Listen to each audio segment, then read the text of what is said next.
What's up mga katapyas? Kumusta po kayong lahat? Meron nga po kaming panibagong event mga katapyas.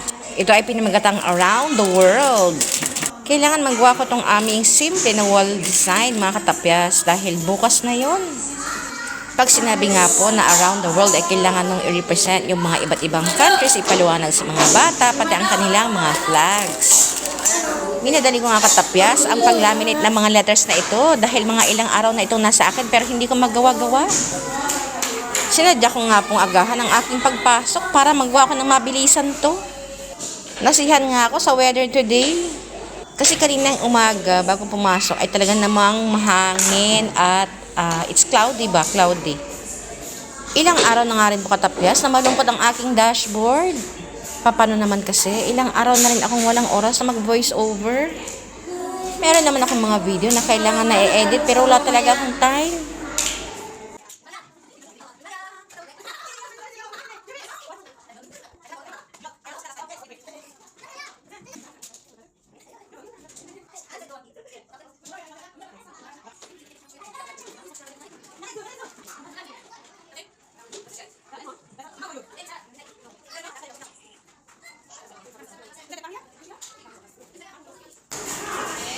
Unti-unti na nga nagsisidatingan yung mga bata. Nandito na rin lahat ng mga teachers. Pero normally kasi ang aming circle time ay pumapatak ng 8 to 8:30 a.m. Sabi nga ng manager namin, dito pa rin kami sa may hallway, magkaklase lahat. Wish ko na nga lang talaga na matapos na ang lahat-lahat at maging okay na. Peace be with you. Alam nyo na yun.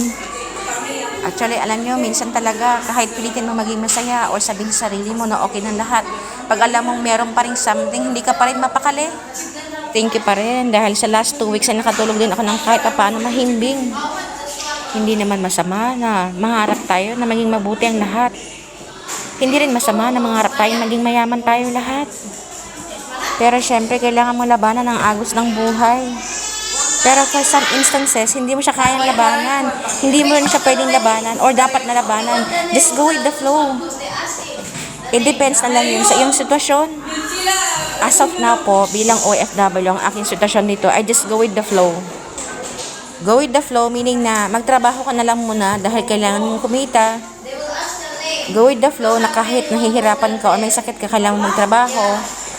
Go with the flow na muna habang hindi pa tapos lahat ang aking mga anak. Go with the flow na think positive and stay positive no matter what. Basta lagi niyo pong hatandaan mga katapyas, habang may buhay, may pag-asa.